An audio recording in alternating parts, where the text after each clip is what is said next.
లూకా సువార్త 24వ అధ్యాయం 47వ వచనం నుండి 49వ వచనం వరకు ఉన్న ఈ భాగాన్ని ఒకమారు చదువుకుందాం. నేను ఒక వచనం చదువుతాను, మీరు ఒక వచనం చదవండి. చివరి వచనం అందరం కలిసి చదువుదాం. 47. యెరూషలేము మొదలుకొని సమస్త జనములలో ఆయన పేరట మారు మనస్సును పాపక్షమాపణయు ప్రకటింపబడుననియు వ్రాయబడి ఉన్నది. ఇదిగో నా తండ్రి వాగ్దానము చేసినది మీ మీదకి పంపుచున్నాను. మీరు పైనుండి శక్తి పొందు వరకు పట్టణములలో నిలిచి ఉండుడని వారితో చెప్పాను. మీరు పైనుండి శక్తి పొందు వరకు పట్టణములో నిలిచి ఉండుడని వారితో చెప్పాను. ప్రభునందు ప్రియ సహోదర సహోదరులారా, కొన్ని కీలకమైన విషయాలు ఈ పూట ఈ సెషన్లో మనం ఆలోచిస్తాం. ప్రభు అయిన యేసుక్రీస్తు వారి యొక్క సేవలను బైబిల్ పండితులు 5 భాగాలుగా విభజించారు. ప్రభు అయిన యేసుక్రీస్తు వారి సేవలను బైబిల్ పండితులు 5 భాగాలుగా విభజించారు. అందులో మొదటిది ఏమి సేవ అంటే ప్రీ ఇన్కార్నేషన్ మినిస్ట్రీ అన్నారు. అంటే శరీరధారి కాకమునుపు సేవ. శరీరధారి కాకమునుపు యేసు ప్రభు సేవలు చేశారు.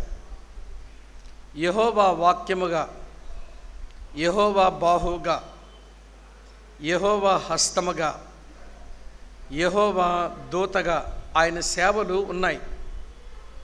కన్యమరియ పొట్టలో ఆయన శరీరం తీసుకొనక మునుపు యెహోవా వాక్యముగా అబ్రాము ముందుకొచ్చాడు. ఆదికాండం 15వ అధ్యాయం 1వ వచనములో అది ఉంటుంది.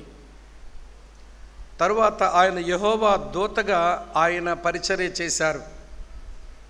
అది న్యాయాధిపతుల గ్రంథం 6వ అధ్యాయంలో గిద్యోనుకు ఆయన అందించిన సేవల్లో చూస్తాం. తర్వాత యెహోవా హస్తముగా ఆయన సేవలు ఉన్నాయి. దాని గురించి మనం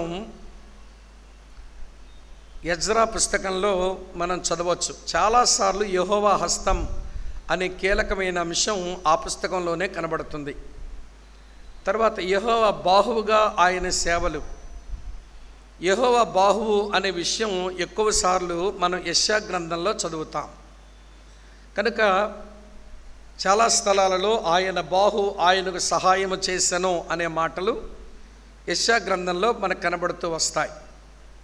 మెట్టుకు మనం తెలుసుకోవలసిన విషయం ఏమిటి అంటే ఆయన శరీరధారి కాకమునిపే యెహోవా వాక్యముగా, యెహోవా దూతగా, యెహోవా హస్తముగా, యెహోవా బాహువుగా ఆయన చేయవలసిన సేవలు ఆయన చేశారు. ఇది మొదటి రకం సేవ. రెండో రకం సేవను ఏమన్నారంటే ఎర్త్లీ మినిస్ట్రీ అన్నారు. భూమి మీద సేవలు అన్నారు. ఆయన కన్యమరి పొట్టలో శరీరాన్ని సంపాదించుకొని 33.5 సంవత్సరాలు ఆయన భూమి మీద ఉండి ఆయన సేవ చేశారు.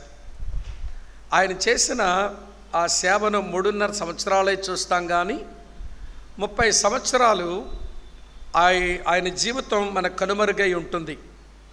కాకపోతే 30 సంవత్సరాలు నేను ఉదయమే చెప్పినట్టు క్యారెక్టర్ బిల్డింగ్.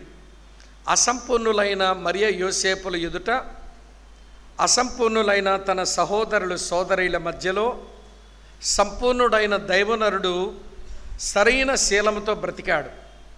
అందుకనే ఏ కార్యమో చేయకుండానే, ఏ సేవ చేయకుండానే తండ్రి అంటున్నాడు, ఇదిగో ఈయనే నా ప్రియకుమారుడు, ఈయన యందు నేను ఆనందిస్తున్నాను అని అనవలసి వచ్చింది.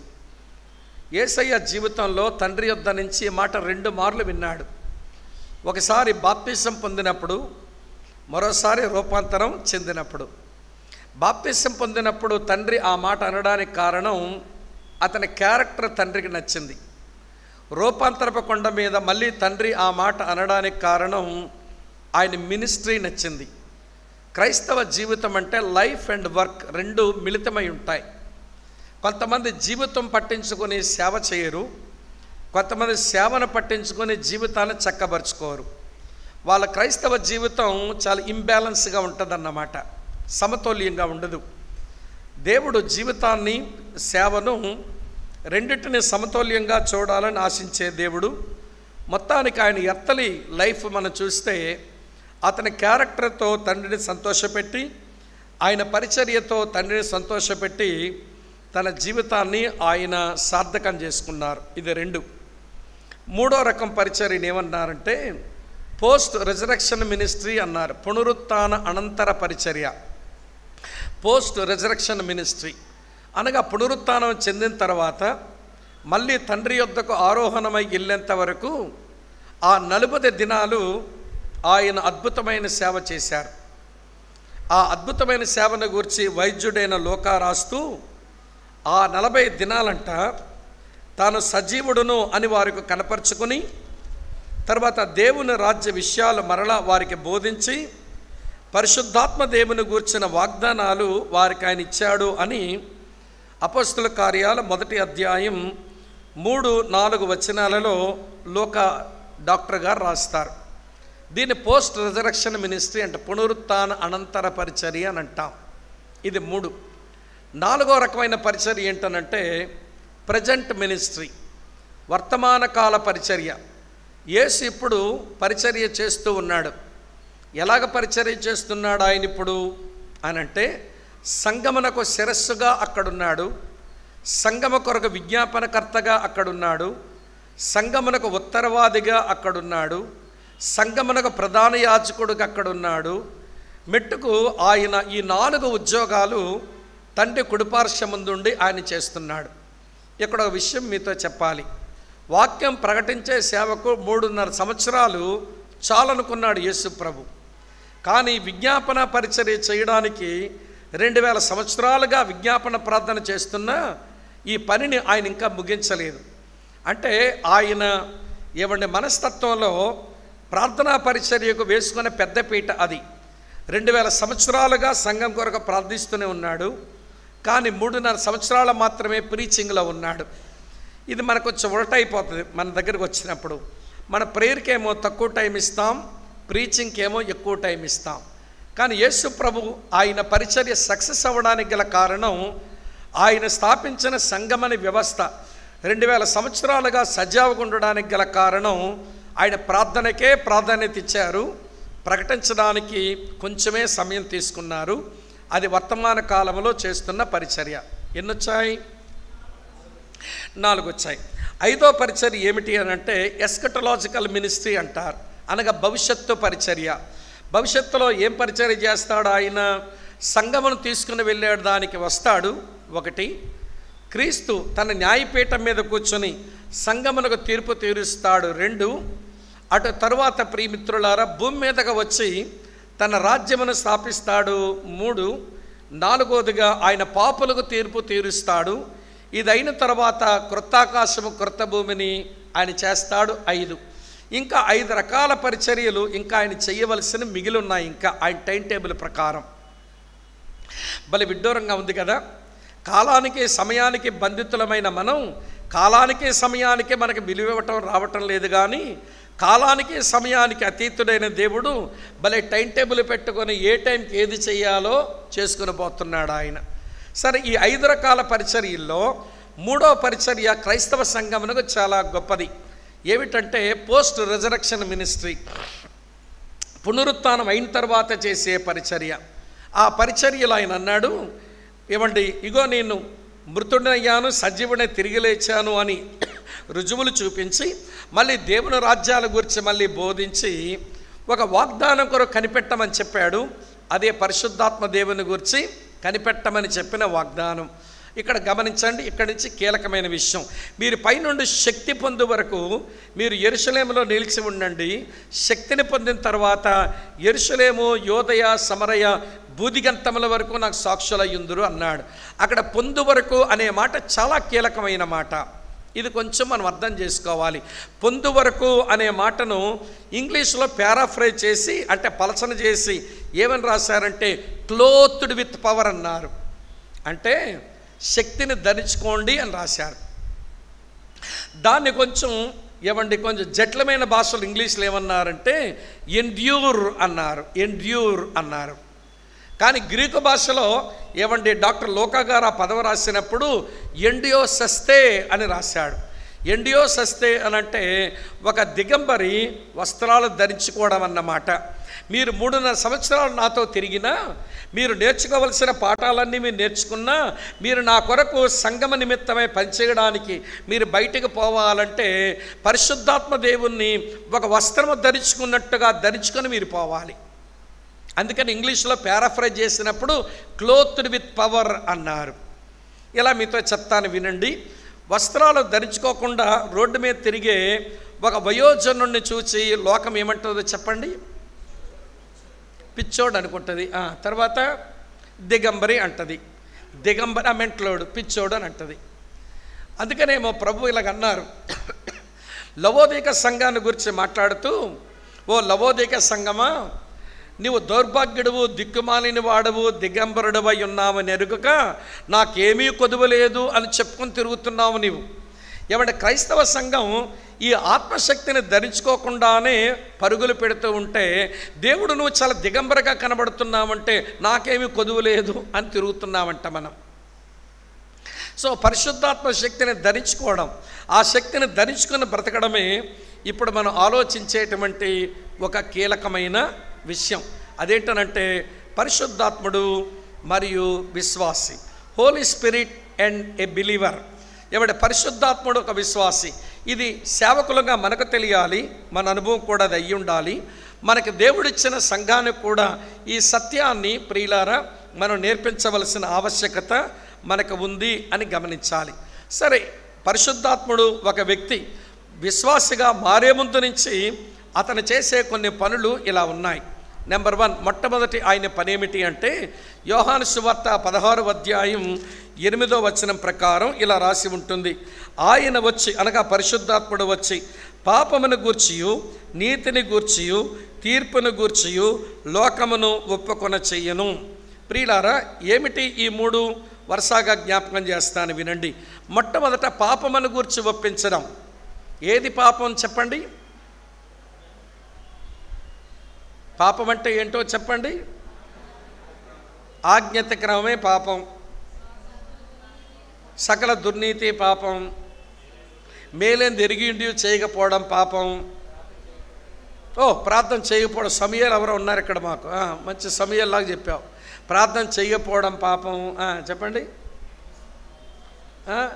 విశ్వాసమూలం కానిదేదో పాపం. ఇప్పుడు మీకు ప్రశ్న అడుగుతాను. మీరు చెప్పిన ఈ జవాబులన్నీ రూట్ ఆఫ్ సిన్నా, ఫ్రూట్ ఆఫ్ సిన్నా చెప్పండి. ఇప్పుడు మీరు చెప్పినవన్నీ ఆజ్ఞాతిక్రమమే పాపం, సకల దుర్నీతి పాపం, విశ్వాసమును కానిదేదో పాపం, మేలేంది ఎరిగి ఉండి చేయకపోవడం పాపం. ఇవన్నీ కూడా మీరు ఇచ్చిన జవాబులు root of sin or fruit of sin? రూటా ఫ్రూటా? మీ రూటే వేరులాగా ఉంది. ఏమండి రూటా ఇది ఫ్రూటా? ఈడేమంటే ఏమంటాడని లోపల లొడారించుకుంటున్నారు. కొంచెం బయటే చెప్పండి. ఇది రూటా ఫ్రూటా? ఇది వేరా ఫలమా? ఓకే వినండి, ఇది రూట్ ఆఫ్ సిన్నా, ఇది ఫ్రూట్ ఆఫ్ సిన్ అంటే వినండి, ఇవన్నీ ఫ్రూట్. ఆజ్ఞను ఎందుకు అతిక్రమించాం? ఏదో వేరుంది. మేలేంది ఎరిగి కూడా ఎందుకు చేయడం లేదు? ఏదో వేరుంది. ఇవ్వండి, విశ్వాసం లేకుండా విశ్వాసములు కాని పనులు ఎందుకు చేస్తున్నాం? ఏదో వేరుంది. తర్వాత వింటున్నారు, దుర్నీతి ఎందుకు బతుకుతున్నాం? ఏదో వేరుంది. ఇవన్నీ ఫలములే, కానీ వేరేమిటి అంటే చెప్తాను వినండి. Route of sin is nature of sin. పాపం యొక్క వేరేమిటి అంటే పాప నైజం, దాని పేరే అవిశ్వాసం. ఇలా చెప్తాను వినండి. ఏదేను తోటలో ఆదామవ్వలు చేసిన తొలి పాపం ఏంటి? ఆజ్ఞను అతిక్రమించడమా? ఎందుకు ఆజ్ఞను అతిక్రమించారు? అవిశ్వాసం. దేవుని మాట మీద విశ్వాసం కంటే ఎవరి మాట మీద విశ్వాసం? మామయ్య మాట మీద ఎక్కువ విశ్వాసం పెరిగింది వాళ్ళకి. సైతాన్ మాట మీద విశ్వాసం పెరిగింది వాళ్లకు. దేవుని మాట మీద విశ్వాసం ఉంచడం మాని దెయ్యం మాట మీద విశ్వాసం పెంచుకున్న కారణం చేత ఎప్పుడైతే అవిశ్వాసం వచ్చిందో అవిధేయత వచ్చింది. అవిధేయత ఎప్పుడైతే వచ్చిందో ఫలమతిని చూపించారు. ఫలం ఎప్పుడైతే తినేశారో ఆజ్ఞను అతిక్రమించారు. ఆజ్ఞను అతిక్రమించడం అనేది 4th లెవెల్లో ఉంది. అవిశ్వాసం కనపరచడం అనేది 1st లెవెల్లో ఉంది. ఈ రోజున క్రిస్టియన్ కమ్యూనిటీ మన దగ్గర ఉన్న తప్పేది ఏంటంటే, మనం ఎప్పుడైనా మారు మనసు గురించి బోధ చేస్తూ ఉన్నప్పుడు, ఈ సేవకులే కదా ఇక్కడ ఎక్కువ మంది వాక్యం చెప్పినప్పుడు మనం ఎక్కువగా చెప్పేది ఏంటంటే, పాపం యొక్క ఫలాలు దులిపేసుకోమని చెప్తాం, పాపం యొక్క కాయలు దులిపేసుకోమని చెప్తాం. తిట్టిపోతా తిట్లు మానరా, ఒరే తిరుగులు మానరా, ఒరే ఏమంటే త్రాగుపోతా త్రాగుడు మానరా, పేకాటాడోడు మానరా. ఇవ్వండి, ఈ పాపం యొక్క ఫ్రూట్ గురించి బాగా చెప్పి అవన్నీ దులిపించేద్దాం అనుకుంటాం. మొత్తాన్ని మన ప్రసంగపు వేడో లేకపోతే మన అరుపులు వేడో మొత్తానికి ఇవన్నీ గలగలగల దులిపేసి బులబలా కొంచెం చేసి మారు మనసు పొందినట్టుగా కనబడ్డారు. Praise the Lord. బాప్తిస కార్యక్రమం ముందు రండి అంటే పొలోమని వచ్చారు. తండ్రి యొక్క కుమారుని యొక్క పరిశుద్ధాత్మ యొక్క నామమున బుడుంగును ముంచాం. ఇంతకీ ఏమి తెగింది? వేరు తెగిందా లేకపోతే కాయి తెగిందంటే కాయలే తెగాయి, వేరు అలాగే ఉండిపోయింది. నెక్స్ట్ మీటింగ్ వచ్చింది, ఏది? స్వామి చెట్టు. మళ్ళీ కాయలతోనే వచ్చింది. ఏమే స్వామి చెట్ట మళ్ళీ కాయలతోనే కనబడుతున్నావేంటనంటే, అది అంటుంది నీకు బుద్ధి ఉండాలా, నా కాయలు మారాలంటే వేరు దగ్గర నువ్వు ఏదైనా మార్పు చేస్తుంటే ఇప్పుడు నా కాయల దగ్గర ఏదైనా మార్పు వచ్చును, నా వేరు దగ్గర ఏమీ చేయలేకపోయావు, మనం దులిపించావు కాయలు, మళ్ళీ కాయలు అలాగే వచ్చాయి. కుక్క తన వాంతికి తిరిగినట్టు, కడగబడిన పంది బురదలోకి పోయినట్లు కొంతమంది రక్షించబడిన విశ్వాసులు మనం అనుకుని మళ్ళీ సేమ్ సిన్ ఎందుకు రిపీట్ అవుతుంది అంటే, వేరు మారలేదు. దులిపేమ కాయలను గడగడగడ దులిపేసాం, అన్నీ పడిపోయే కిందని. మనం అనుకున్న మారు మనసు పొందిందబ్బా మా చెట్టు అనుకుంటున్నాం, కానీ గొడ్డల దెబ్బ వేరు దగ్గర ఇయ్యలా. ఎక్కడ ఉన్నారా లేదా? అర్థమవుతుందా? అందుకని వినండి ప్రియుడు, యేసు ప్రభు వచ్చింది ఏమంటే ముందు ఏం బాగు చేయడానికి వచ్చాడనంటే, వినండి, నీ యొక్క నేచర్ ఆఫ్ సిన్, నీ పాప వేరు దగ్గర గొడ్డలు పెట్టడానికి వచ్చాడు. గొడ్డలు పెట్టి ఆ చెట్టును తనతో అంటుకట్టుకుంటే వేరొక ఫ్రూట్ వచ్చేస్తుందని ఆయనకి తెలుసు. అందుకని అక్కడ గొడ్డలు పెట్టి నేను తనతో అంటుకట్టుకొని ఒక మంచి ఫ్రూట్ నీలోంచి బయటకు వచ్చినట్లుగా ఆయన పనిచేయడానికి ఇష్టపడ్డాడు. సరే, ఇప్పుడు పరిశుద్ధాత్ముడు వచ్చి ఏం చెప్తాడో తెలుసా అండి? ఏమొప్పిస్తాడట? సిన్. ఏ సిన్నో తెలుసా? వినండి ప్రియమైన స్నేహితులారా, వెంటనే మనకు కనబడేటువంటి యాక్ట్ ఆఫ్ సిన్, పాప క్రియలు, అవి పాపమని ఒప్పించడం. పరిశుద్ధాత్ముడు ఒప్పించాలా? లోకస్తుడు కూడా ఒప్పిస్తాడు కదా దాన్ని. రే తాగబోతాడా అని పరిశుద్ధాత్ముడు చరవాలా? నీకు ఊరు మీద ఉన్నాడు ఎవడో చెప్పిన మాట చెప్పగలడు? తాగబోతాడా అనిపించగలడు? లేకపోతే నువ్వు చేసిన పాప క్రియలు చెప్పి నువ్వు ఇలాంటోడు అలాంటోడు అని ఎవరైనా అనొచ్చు. కానీ పాపక్రియలు ఇది నేను చేయడానికి గల కారణం, నన్ను సృజించిన, నా పాపాల కొరకు మరణించిన యేసుక్రీస్తునందు అవిశ్వాసమే, విశ్వాసం లేకపోవడమే ఇన్ని పాపాలకు మూలమని పరిశుద్ధాత్ముడు వచ్చి నువ్వు దేవుని యందు విశ్వాసం ఉంచకపోవడమని, ఆరిజిన్ ఆఫ్ సిన్, నీ పాప మూలాన్ని నీ లోపల చొప్పిస్తాడు. దేవుని నమ్మని వాడు నమ్ముకోరా ఇప్పుడైనా? దేవుని యందు విశ్వాసం ఉంచిన వాడు యేసునందు విశ్వాసం ఉంచి ఇప్పుడైనా పరిశుద్ధాత్మ దేవుడు వచ్చి కన్విక్ట్ చేస్తాడు. ఒక విషయం, కన్ఫెషన్ వేరు, కన్విక్షన్ వేరు. ఒప్పించడం వేరు, ఒప్పుకోవడం వేరు. ఒప్పించువాడు పరిశుద్ధాత్ముడు, ఒప్పుకునేది నువ్వు. నిన్ను ఒప్పించే పని పరిశుద్ధాత్ముడు చేయకపోయినా నాలాంటి బోధకులు చేయొచ్చు. ఎలా చేయొచ్చు అంటే, ఒరే తిట్టుపోతా తిరిగిపోతా, తంటాలు మారి జగడాలు మారి చస్తావరా, నాశనం అయిపోతారో, మెట్టుందా, మోకాలుందా, కంచుందా, కాపుదలుందా, చీకట పట్టుందా, నాశనం అయిపోతావరంటే, అవును దేవా పాపం చేశాను, అవును దేవా పాపం చేశాను అని ఒప్పుకోవడం కాదు, వైరాగ్యం. క్రిస్టియన్ కమ్యూనిటీలో వైరాగ్యాలు ఎక్కువ ఉన్నాయి. క్రిస్టియన్ కమ్యూనిటీలో ఒప్పుదలలోంచి వచ్చిన ఒప్పుకోలు తక్కువయ్యాయి. కన్విక్షన్లోంచి కన్ఫెషన్ రావాలి, అంతేగాని రీమోర్స్లోంచి వచ్చేటువంటి ప్రియులారా వినండి, రిమిషన్ కాదు. రీమోర్స్లోంచి, వైరాగ్యంలోంచి వచ్చినటువంటి ఒప్పుకోలులు కాదు.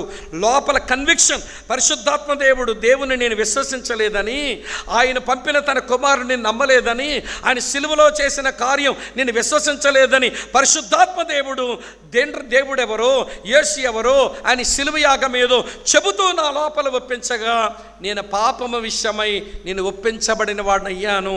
అదే పాప పాపం యొక్క స్వభావాన్ని ఆయన ఒప్పించేవాడు. ఇక్కడ కూర్చున్న మనందరి జీవితంలో జరిగే ఉంటుంది. ఈ జరగకపోతే నీవు బేస్లెస్ క్రిస్టియన్వి, నువ్వు పునాది లేని క్రైస్తవుడు అన్నమాట. ఇది నెంబర్ 1. నెంబర్ 2, రెండవ సంగతి, నీతిని గురించి ఒప్పిస్తాడట. ఎఫెసీ పత్రిక 4వ అధ్యాయం 1వ అధ్యాయం 13వ వచనంలో, మీరు మీ రక్షణ సువార్తను విని వాగ్దానం చేయబడిన ఆత్మచేత ముద్రించబడతారు మీరు అన్నాడు. మీరు రక్షణ సువార్తను విని దానిని విశ్వాసం ఉంచి వాగ్దానం చేయబడిన ఆత్మచేత మీరు ముద్రించబడ్డారన్నారు. లోపలికి వచ్చిన వాడు ఒక సీల్ లాగున్నాడు. ఇక్కడ సీల్ అనే విషయం కొంచెం మీతో చెప్తాను, సావధానంగా వినండి. సీల్ అనేది ఎప్పుడు వేస్తారు? ఈ సీల్ సంగతి ఏంటో నేను మీతో చెప్తాను, వినండి. మనం ఒక విత్డ్రా ఫారం మీద డబ్బులు కావాలని బ్యాంకుకు వెళ్ళాం. టెల్లర్ చూశాడు. చూసిన తర్వాత ఏమండి తన దగ్గర ఉన్నటువంటి క్యాష్ బుక్ని చూసుకున్నాడు. మన బ్యాలెన్స్ ఉంది. సరే, వెంటనే సంతకం పెట్టి మళ్ళీ అసిస్టెంట్ మేనేజర్ దగ్గర పంపించాడు. అసిస్టెంట్ మేనేజర్ మళ్ళీ మన అకౌంట్ నెంబర్ చూసి, మళ్ళీ సిస్టంలో చూసి, మన క్యాష్ బుక్లో డబ్బులు ఉందని చూసి అప్రూవ్డ్ అని రాశాడు. సరే, అప్రూవ్డ్ అని రాసిన తర్వాత మళ్ళీ టెల్లర్ దగ్గరికి వస్తే టెల్లర్ మేనేజర్ ఇచ్చిన అప్రూవల్ సంతకం చూసి మనం ఎంత డబ్బు అయితే రాసుకున్నామో ఆ డబ్బును మన చేతికి ఇచ్చేసిన తర్వాత ఏమండి ఒక ముద్రను దాని మీద వేసి ఆ పేపర్ని తీసుకొచ్చి ముళ్ళు గుచ్చి అక్కడే పెట్టాడు. ముద్ర వేయటం వెనకాల ఉన్న మీనింగ్ ఏంటనంటే ట్రాన్సాక్షన్ అకంప్లిష్డ్, వ్యవహారం పూర్తయిపోయిందని అర్థం. ముద్ర పడనంత వరకు వ్యవహారం పూర్తయినట్టు కాదు. మనకు డబ్బులు ఇచ్చిన తర్వాత ముద్ర వేసుకోకపోతే టెల్లర్ నష్టపోతాడు. సాయంత్రం అయ్యేసరికి అప్పుడు బెంబేలెత్తిపోతాడు, నేను సీల్ వేయలేదు, డబ్బులు ఇచ్చానా లేదా, ఈ సీల్ వేయకుండా కనబడుతుంది ఇక్కడ, ఏమంటే ఇక్కడ క్యాష్ ఇందులో ఎక్కువైనా ఇబ్బందే లేక తక్కువైనా ఇబ్బందే. ఆ కారణం చేత భలే డిస్టర్బ్ అయిపోతాడు టెల్లర్, క్యాష్ కౌంటర్లో ఉన్నవాడు. ఎప్పుడైతే సీల్ వేశాడో డబ్బులు ఇచ్చాక సీల్ వేస్తాడు, దాన్ని అక్కడ గుచ్చి పెడతాడు. దాని అర్థం ఏంటనంటే వ్యవహారం పూర్తయిపోయిందని అర్థం. ఇప్పుడు పరిశుద్ధాత్ముడు నీ లోపలికి వచ్చి ఒక ముద్రలాగా నీ లోపల ఉన్నాడంటే జగత్పునాది వేయబడకపోరమే తండ్రైన దేవుడు ఏదైతే నీ గురించి ప్రణాళిక చేశాడో, చరిత్రభూత కాలంలో యేసు ప్రభు నీ కొరకు సిలువలో ఏదైతే కార్యం చేశాడో ఆ రక్షణ కార్యం నీ దగ్గరకు వచ్చి అయిపోయిందని చెప్పడానికి గుర్తుగా లోపలికి వచ్చిన పరిశుద్ధాత్ముడు ఒక సీల్గా నీ లోపల ఉన్నాడు, ఒక ముద్రగా నీ లోపల ఉన్నాడు. వింటున్నారా ప్రియమైన స్నేహితులారా? కానీ ముద్ర అనే దానికి మొదటి మీనింగ్ వ్యవహారం పూర్తయింది ఒకటైతే, రెండో మీనింగ్ చెప్తాను వినండి. ముద్ర యొక్క రెండవ అర్థం ఏంటనంటే ఉత్తరం రాశానండి, రాసి దాన్ని కవర్లో పెట్టానండి, నేను దానికి ఒక స్టాంప్ అంటించానండి, అప్పుడు నా ఉత్తరానికి ఏమొచ్చింది చెప్పరే? విలువ వచ్చింది. ఒక నేను స్టాంపే అంటించలేదు అనుకోండి, నా ఉత్తరం ఏమవుతుంది? ఫైన్తో మళ్ళీ నా ఇంటికి వచ్చింది ఫ్రమ్ అడ్రస్కి. ఒకవేళ ఫ్రమ్ అడ్రస్ రాకపోతే, నేను రాయకపోతే టు అడ్రస్ ఎవరి మీద రాశానో ఆడి దగ్గరికి వెళ్ళి ఫైన్తో ఆడి దగ్గర వసూలు చేసుకుంటుంది పోస్టల్ డిపార్ట్మెంట్. ఇప్పుడు ముద్ర ఏమిచ్చింది? ఇప్పుడు నేను వేసిన స్టాంప్ ఏమిచ్చింది నా లెటర్ కనంటే విలువనిచ్చింది అన్నమాట. ఈ రోజున పరిశుద్ధాత్ముడు ముద్రగా నీ లోపల ఉంటే ఇప్పుడు నీకేమొచ్చిందో తెలుసా? నీకు విలువ వచ్చింది. ఒక మాటలో చెప్తాను, యేసును నమ్మిన వాడు లోకము దృష్టికి ఎట్లయినా ఉండని కానీ దేవుని దృష్టిలో యు ఆర్ సో ప్రెషియస్, నువ్వు చాలా విలువైన వాడవు. అమ్మ వింటున్నారు? యేసు ప్రభు కూడా అంటాడు, ఆయన పర్వత ప్రసంగులు అంటాడు, పక్షుల కంటే శ్రేష్ఠులు కారా, అడవి గడ్డి కంటే శ్రేష్ఠులు కారా. అంతెందుకండి, ఒక మనిషిని రక్షించడం కొరకు 2000 పందులు సావడానికన్నా ఒప్పుకున్నాను, ఎందుకంటే 2000 పందులు ఖరీదు కంటే నువ్వే ఎక్కువ అంటున్నాడు దేవుడు. పంది రేట్ అంత ఉంటుందండి. నేను అడగడం కూడా తప్పేలేండి, మీకు తెలియదు, మాలాటోళ్ళకి తెలుస్తుంది.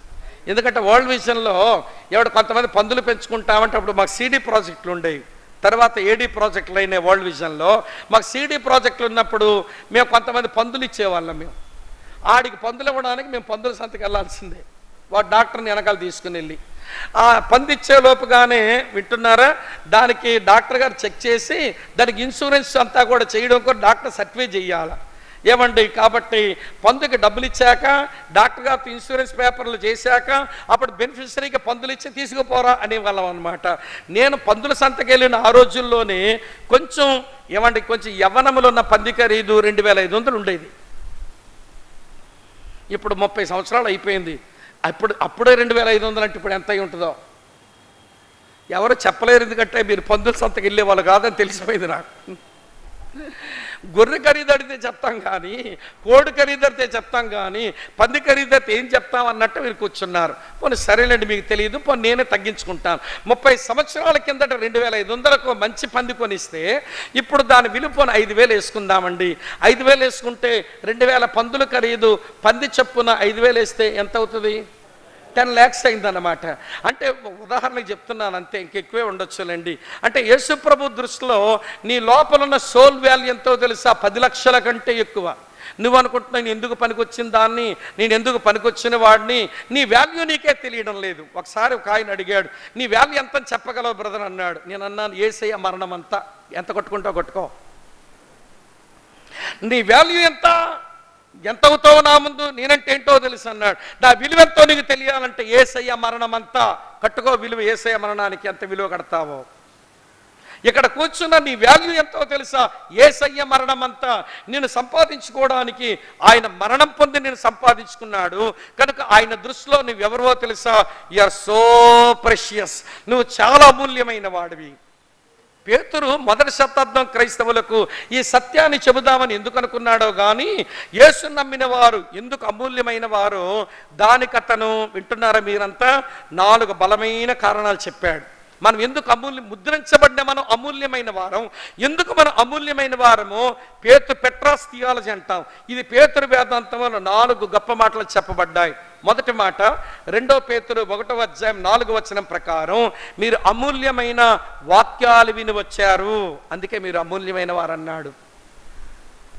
అమూల్యమైన వాగ్దానాలు వినొచ్చారు, అందుకు మీరు అమూల్యమైన వారు అన్నాడు. నెంబర్ 2, రెండవది 1 పేతురు 2వ అధ్యాయం 4వ వచనంలో, మనుషుల చేత విసర్జించబడినను దేవుని దృష్టికి ఏర్పరచబడిన వాడును అమూల్యమైన వాడును సజీవమునకు రాయి అయిన యేసునొద్దకు వచ్చిన వారు అన్నాడు. రెండవ మాట ఏంటో తెలుసా? మనం ఎందుకు అమూల్యమైన వారం అంటే, అమూల్యమైన వ్యక్తి దగ్గరకు వచ్చాం. మనం అమూల్యమైన వాక్యం విన్నాం, అమూల్యమైన వ్యక్తి దగ్గరకు వచ్చాం. ఇంకో విషయం చెప్తాను వినండి. 1 పేతురు 1వ అధ్యాయం 7వ వచనంలో ఏమన్నాడో తెలుసా? వినండి చాలా జాగ్రత్తగా. నశించిపోవు సువర్ణం అగ్ని పరీక్ష వలన అది శుద్ధపరచబడుచున్నది కదా, దానికంటే అమూల్యమైన మీ విశ్వాసం అన్నాడు. మన విశ్వాసం అమూల్యమైనది. అమూల్యమైన వాక్యం విన్నాం, అమూల్యమైన వ్యక్తి దగ్గరకు వచ్చాం, అమూల్యమైన విశ్వాసం కలిగిన వారం. అక్కడే 1 పేతురు 1వ అధ్యాయం 18వ వచనంలో పేతురు అంటాడు, వెండి బంగారముల వంటి క్షయ వస్తువుల చేత మీరు విమోచింపబడలేదు కానీ నిర్దోషమైన రక్తము చేత, అనగా నిర్దోషమైన నిష్కలంకమైన గొర్రె పిల్ల వంటి అమూల్యమైన రక్తము చేత మీరు విమోచించబడ్డారు. మన విమోచన అమూల్యమైన విమోచన. ఈ 4 మాటలు ఎప్పుడు మర్చిపోకండి. ఎందుకో క్రైస్తవుడు దేవుని దృష్టిలో అంత విలువైన వాడైనాడంటే, పరిశుద్ధాత్ముడు వచ్చి లోపల ముద్రించిన తర్వాత మనం అమూల్యమైన వ్యక్తులం. ఎట్లా? అమూల్యమైన వాక్యం విన్నాం, అమూల్యమైన వ్యక్తి దగ్గరకు వచ్చాం, అమూల్యమైన విశ్వాసం కలిగి ఉన్నాం, అమూల్యమైన విమోచన పొందాం. ఆ కారణం చేత లోపల పడిన Mudra you are so precious, నువ్వు చాలా విలువైన వాడివి అని అంటుందని దేవుని పిల్లలుగా మనం తెలుసుకోవాలి. ఈ 2 తలంపులు ముద్రను గురించి తర్వాత సంగతి చెప్తాను వినండి. తర్వాత ఏంటంటే, వచ్చిన ముద్ర, లోపలికి వచ్చిన ముద్ర ఎఫెసీ 1:14 ప్రకారం సంచకరువుగా ఉండడానికి వచ్చాడంట. సంచకరువు అంటే అర్థం బయానా. నేనొక స్థలమో నేనొక వాహనమో కొనుక్కుందామని అనుకున్నప్పుడు మొత్తం డబ్బంతా ఇప్పుడు నేను ఇవ్వడం లేదు, కానీ ముందు కొంచెం బయానా చెల్లించాను. ఇప్పుడు యేసుక్రీస్తునందు దేవుడు మనకు అనుగ్రహించబోతున్నటువంటి స్వాస్యమునకు దేవుడు బయానాగా తన ఆత్మను నీ లోపల పెట్టాడు. అంటే స్వాస్యమిక నీదే. దాని గురించి నువ్వు గందరగోళం అవ్వక్కర్లా, దాని గురించి ఏమి నువ్వు కలవరపడవలసిన అవసరంలా. ఎందుకంటే బయానా ఇన్స్టాల్మెంట్, డౌన్ పేమెంట్ దేవుడికి ముందు ఇచ్చేశాడు. ఇన్స్టాల్మెంట్కి వెళ్ళి సరుకులు కొనే వాళ్ళకి తెలుసు డౌన్ పేమెంట్ అనే పదం. డౌన్ పేమెంట్ కట్టామంటే ఇక వస్తువు నాదే, తర్వాత కట్టుకుంటాను నేను, తర్వాత వస్తుంది బ్యాంకులో వచ్చి నీ దగ్గరికి. డౌన్ పేమెంట్ అయితే నేను ఇచ్చానుగా. వినండి ప్రియులారా, మొట్టమొదట బయానా ఇచ్చినటువంటి వాడు మిగిలినంత కూడా ఏమండి ఇచ్చిదాన్ని తీసేసుకుంటాడన్నమాట.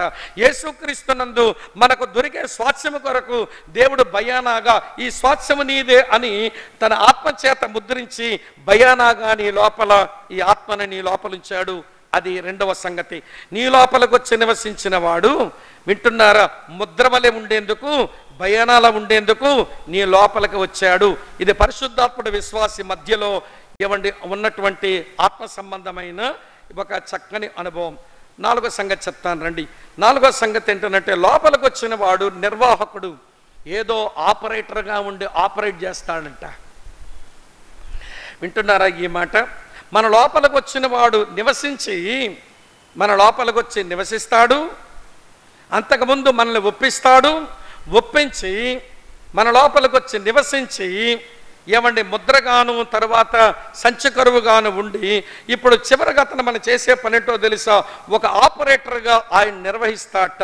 ఏమి నిర్వహిస్తాడు ఆయన అంటే, మొదటి మాట వినండి, ఆయన ప్రవేశం మన లోపల జరగానే మనం ఆయనకే చెందిన వారం అయిపోతున్నాం.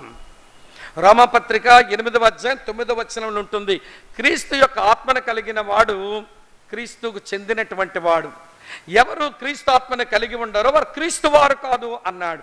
ఆయన లోపల ప్రవేశించాడనంటే ఆయన చేసిన మొదటి ఆపరేషన్ ఏంటో తెలుసా?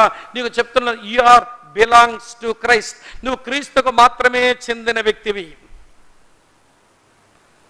మరి లోకానికి చెందిన మనిషి ఎందుకు అవుతున్నావో అర్థం కావడం లేదు.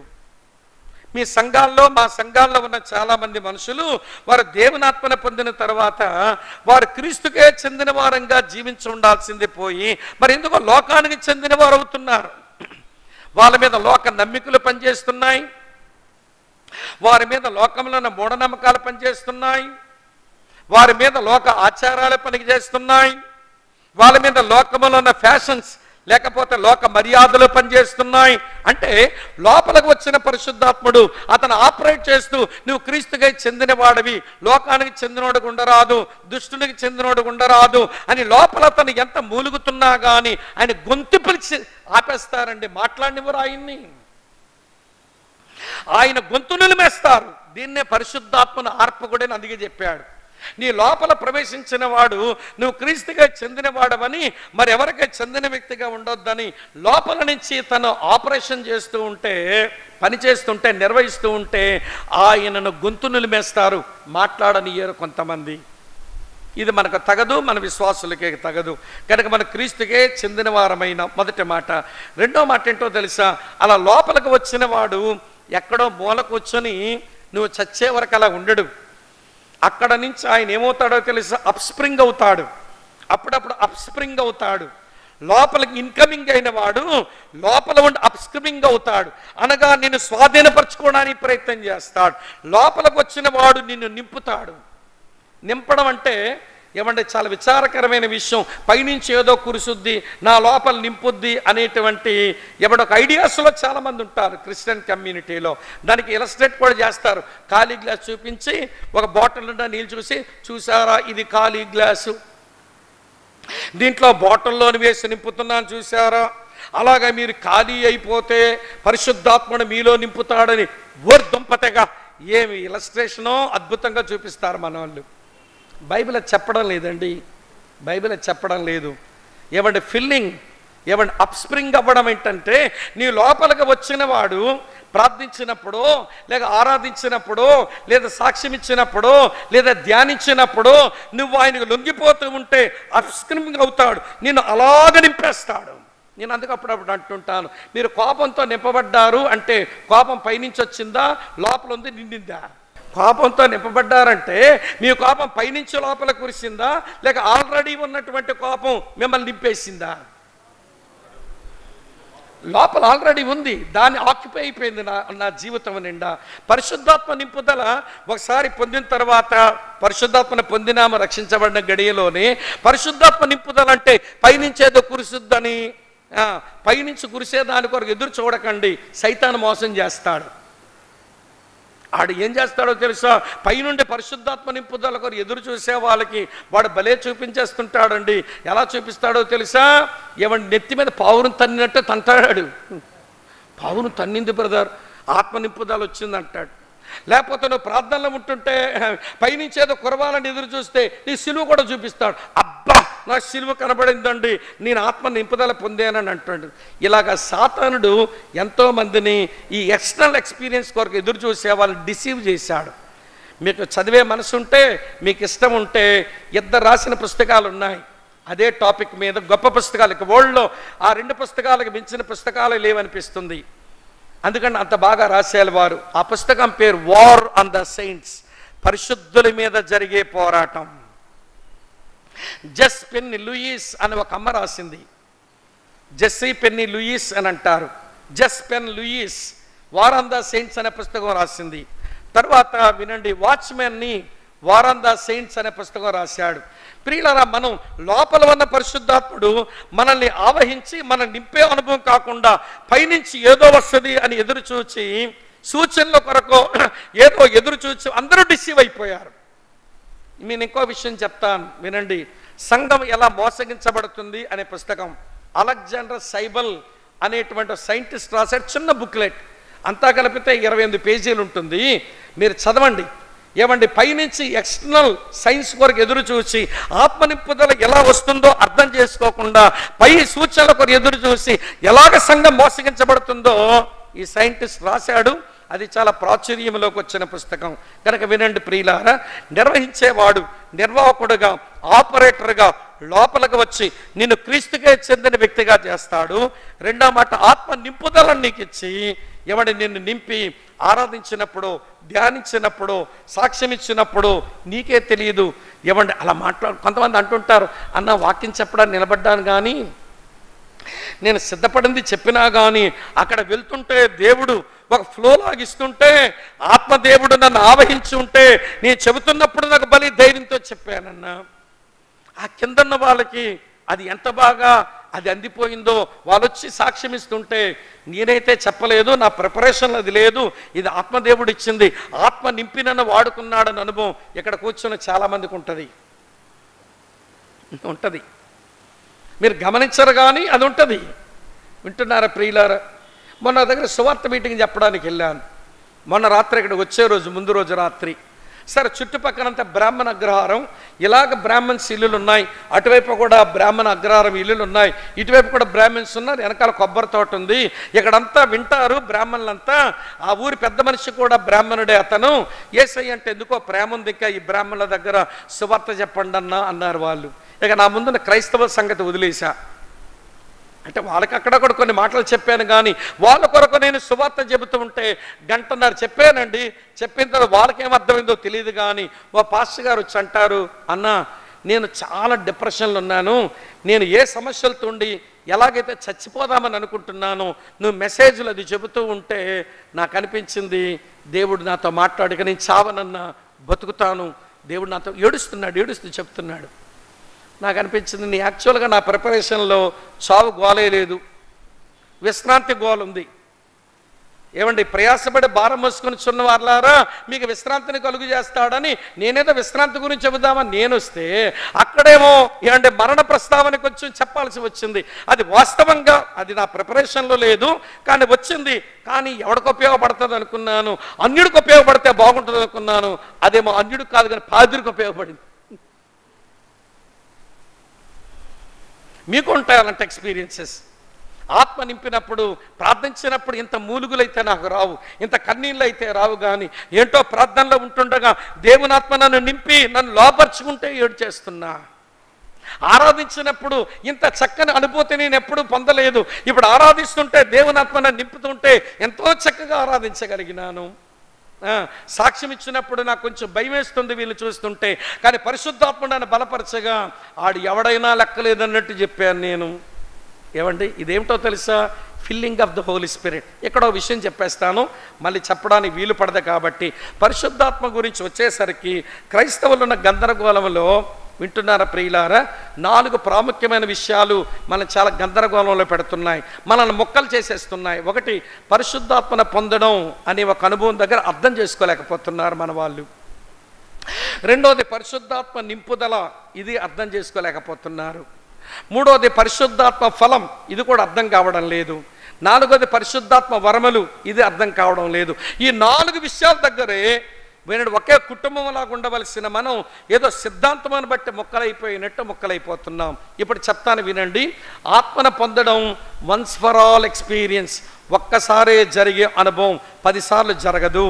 దీన్నే పరిశుద్ధాత్మ బాప్తిస్మం అని కూడా అనొచ్చు. అది కూడా ఒక్కసారే జరిగే అనుభవం, 10 సార్లు జరగదు. ఆత్మ నింపుదల అనేది నువ్వు విశ్వాసమైన దగ్గర నుంచి మళ్ళీ తిరిగి ప్రభు దగ్గర చేరే వరకు తరచూ జరగవలసిన అనుభవం. ఇది ఆదేశం కూడాను, ఇది కమాండ్ కూడాను. అలా కమాండ్గా దేవుడిచ్చాడు.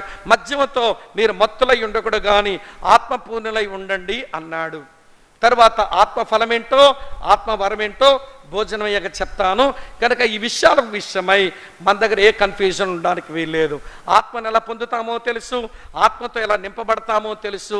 ఇది తెలిసినప్పుడు ఎక్స్టర్నల్ సైన్స్ కొరకు, బయట నుంచి కనబడేటువంటి సూచనల కొరకు ఎదురు చూడక ఆత్మదేవుడు లోపల చేస్తున్న పనిని మీరు కొంచెం అర్థం చేసుకోవాలని కోరుతున్నాను. అటు తర్వాత ప్రియమైన స్నేహితులారా, ఇవ్వండి 4వ సంగతిలోనే ఒకటి, ఆయన మనలో నుంచి ప్రవహిస్తాడు. ఇదేంటో తెలుసా? ఏమంటే floating experience. Incoming, up spring, తర్వాత ఫ్లోయింగ్, మనలోంచి ప్రవహిస్తాడు. ఈ మాట నేను చెప్పడానికి ఈ 3 అధ్యాయాలు నా ధ్యానంలో ఈవేళ జ్ఞాపకం వచ్చినాయి. యోహాను సువార్త 3వ అధ్యాయంలో ప్రభు సమరయ స్త్రీతో అంటాడు, అమ్మా దేవుని వరమును నీకు దాహమనికిమ్మని అడుగుచున్నవాడు ఎవడో ఎరిగి ఉంటే ఆయన్నే నీవు అడుగుతావు, ఆయన నీకు జీవజలమిచ్చును అన్నాడు. అది రక్షణ కొరకైన ఆత్మదేవుని సంబంధించిన మాట. యోహాను 4వ అధ్యాయం ఏమంటే క్షమించండి, పవిత్రీకరణ కొరకు సంబంధించిన మాట. యోహాను సువార్త 4వ అధ్యాయం 10వ వచనం. 3వ అధ్యాయంలో నికోదేముతో చెప్పింది ఇందాకే చెప్పాను, అది రక్షణకు సంబంధించిన 3:7లో రక్షణకు సంబంధించిన మాట. యోహాను సువార్త 7వ అధ్యాయంలో యేసుప్రభు అన్నారు, ఏమన్నా తెలుసా? వినండి ప్రియులారా, దప్పికొనుచున్న వారులారా నా దగ్గరకు వచ్చి దప్పి తీర్చుకోండి. నా దగ్గరకు వచ్చి దప్పి తీర్చుకున్న వారి కడుపులో ఏం ప్రవహిస్తాయట? ఊరిడి నీటి బొగ్గలు వారిలో ప్రవహిస్తాయి. అది సేవకు సంబంధించిన మాట. 3వ అధ్యాయంలో నికోదేముతో చెప్పింది కన్సర్నింగ్ సాల్వేషన్. 4వ అధ్యాయంలో సమరయిస్తుతో చెప్పింది కన్సర్నింగ్ శాంటిఫికేషన్. 7వ అధ్యాయంలో పండగలో యేసయ్య మాట్లాడింది కన్సర్నింగ్ సర్వీస్, సేవకు సంబంధించిన మాట. మనలోంచి సేవ జరగాలన్నా పరిశుద్ధాత్ముడు లోపల నుండి పని చేయాలి. మనం అనుదినము పవిత్రీకరించుకోవాలన్నా లోపల నుండి పరిశుద్ధాత్ముడు పని చేయాలి. మనం రక్షించబడి దేవుని పిల్లలంగా మలచబడాలన్నా పరిశుద్ధాత్ముడు లోపలికి వచ్చి ఆయన పని చేయాలి. ఒప్పించి పని చేస్తాడు రక్షణ కొరకు, లోపల ఉండి బలపరిచి పనిచేస్తాడు పవిత్రీకరించబడ్డం కొరకు, లోపల ఉండి ప్రేరేపించి సేవకు ప్రేరేపిస్తాడు లోపల నుండి పనిచేసి. మొత్తానికి నీలో నుంచి ఊరిడి నీటి బొగ్గలు బయటికి రావాలి. అంటే నీలోంచి మినిస్ట్రీ బయటికి రావాలి. ఇలా ఇలస్ట్రేట్ చేస్తాను వినండి, ఇలా ఉదాహరిస్తాను. 46వ కీర్తనలో ఒక మాట రాసి ఉంటుంది 4వ చరణంలో. 46వ కీర్తన 4వ చరణం మీరు చదివారా? వచనం ఎట్లుంటుందో తెలుసా? వినండి ప్రియులారా, వినండి. ఒక నది కలదు, అది దేవుని పట్టణమును సర్వోన్నతుని మందిర పరిశుద్ధ స్థలమును ఏం చేస్తుందట? సంతోషపరుస్తూ ఉంది. అసలు వినండి ప్రియులారా, ఈ మందిరంలోకి నీళ్ళు ఎట్లొచ్చిందండి? ఈ పట్టణంలోకి నీళ్ళు ఎలాగొచ్చింది? అది అలా ఉంచండి, అది అక్కడ ఉంచి 46వ అధ్యాయం ఏస్కేల్ గ్రంథం చూడండి, 1వ వచనంలో అక్కడ ఏస్కేల్ ఏం చూస్తున్నాడంటే దర్శనంలో మందిరపు గడప కొమ్ముల కింద నుంచి మందరపు గడప కొమ్ముల కింద నుంచి నీళ్లు బయటకు ప్రవహిస్తుందట. పట్టణంలోకి వచ్చిన నీళ్లు మందిరపు గడప కొమ్ముల్లో నుంచి వచ్చేస్తుంది. మందిరపు గడప కొమ్ముల నుంచి ఎట్లా వచ్చింది? అసలు ఈ నీళ్ళు ఎక్కడ వినంటే ప్రకటన గ్రంథం 22వ అధ్యాయం 1-2 వచనాల్లో ఉంటుంది. దేవుని సింహాసనము నుండి, గొర్రెపిల్ల యొక్క సింహాసనము నుండి జీవజల నది పారుతూ ఉందట. ప్రకటన గ్రంథం 22వ అధ్యాయం 1-2 వచనాలు. గొర్రెపిల్ల యొక్కయు ఆ దేవుని సింహాసనము యొక్కయు ఆ స్థలము నుంచి ప్రవహించేటువంటి జీవజలముల నది మందిరంలోకి ఎట్లొచ్చిందంటే జీవజలములో లోపల కలిగి ఉన్న విశ్వాసుల సమూహంగా అక్కడ కూడుకొని ఉంటే అది మందిరంలోకి వచ్చిన నీళ్లు ఆ మందిరంలోంచి బయటికి వెళ్తున్నాయంట. ఏస్కేల్ చూస్తున్నాడు, ఇది మందిరంలోంచి నీళ్లు వెళ్తుంటే ఏమంటే బీడుబారిపోయిన స్థలాలు నీళ్ళతో తడిచి నదులుగా మారి చేపలు పెరుగుతున్నాయి, దాని ఒడ్డున చెట్లు కాస్తున్నాయి, ఏ కాలానికి కావలసిన కాపులు వచ్చేస్తున్నాయి. ఎక్కడి నుంచి వచ్చిందిరా ఈ నీళ్ళంటే మందిరం నుంచి వచ్చింది. మందిరంలోకి ఎట్లొచ్చిందంటే జీవజలం నదులు కలిగిన దేవుని పిల్లల సమూహం లోపల ఉన్నారు.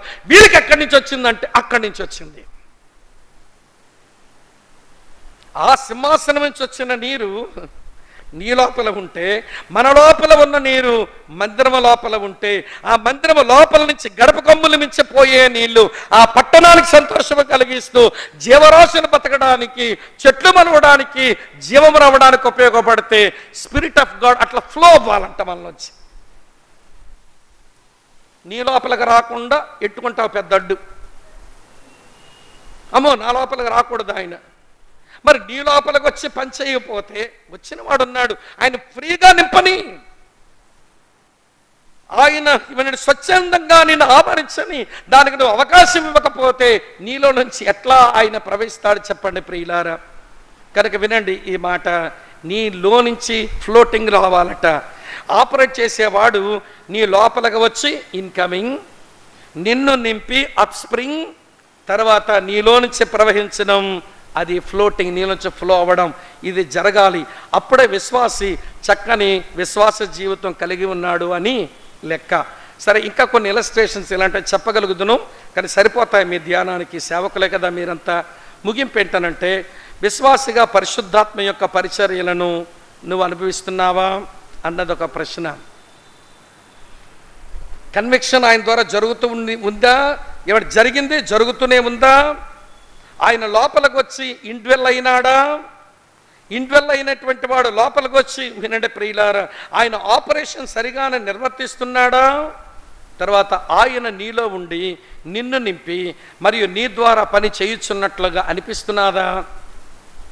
కొంతమంది యథార్థమైన కొంతమంది తమ్ముళ్ళు సేవకులు, అన్న దేవుడు ఆత్మ నా ద్వారా పనిచేస్తున్నట్లు అనిపించడం లేదు, నాకు చాలా బాధగా ఉంది సేవలో ఉన్నాను కానీ అని యథార్థంగా చెప్పుకునే వాళ్ళని నెరుగుదును. కొంతమంది మాత్రం మసిపూసి మారడకాయ చేసి బాగున్నావులే అన్నట్టుగా రంగులు పులిమేసుకుంటారు. మసిపూసి మారడకాయ చేయడం ఆంధ్ర వాళ్ళు దిట్టలంటగా, నేను కూడా అందులోనే ఒకడనే. ఎంత మసిపూసి మారడకాయ చేస్తామో బాగున్నామని. ఏమండి, నీలో ఉండి నిన్ను నింపి నీ ద్వారా పనిచేస్తున్నట్లు అనిపిస్తున్నాదా అనే దానికి ఖచ్చితంగా మనం జవాబు చెప్పి తీరవలసిందే. కనుక ఈ వాక్య సత్యాలను అర్థం చేసుకొని ప్రియులారా ప్రభు యొక్క కృపను కోరుకుందాం. ప్రభు నాలోనికి వచ్చి పనిచేసి నన్ను నింపి నా ద్వారా పనిచేయండి. ఇన్కమింగ్ జరగాలి, జరిగింది, అది అర్థం చేసుకున్న బ్రతికే కృపనివ్వండి. అప్ స్ప్రింగ్ అవ్వాలి, నువ్వు నన్ను నింపాలి, నాలో ఉండి నువ్వు ఆపరేట్ చేయాలి. అట్లా నా ఆధ్యాత్మిక జీవితం నీతో గట్టి బంధం కలిగి ఉండాలి. తండ్రితో సంబంధం ఎంత పటిష్టంగా ఉంచుకోవాలనుకున్నానో, నా యేసుతో బంధం ఎంత పటిష్టంగా ఉంచుకోవాలనుకుంటున్నానో, ఆత్మతో బంధం అంత అలాగే పటిష్టంగా ఉండాలని మనం కోరుకోవాలి, ఆశించాలి. అట్టి కృప దేవుడు మనందరికీ అనుగ్రహించునుగాక.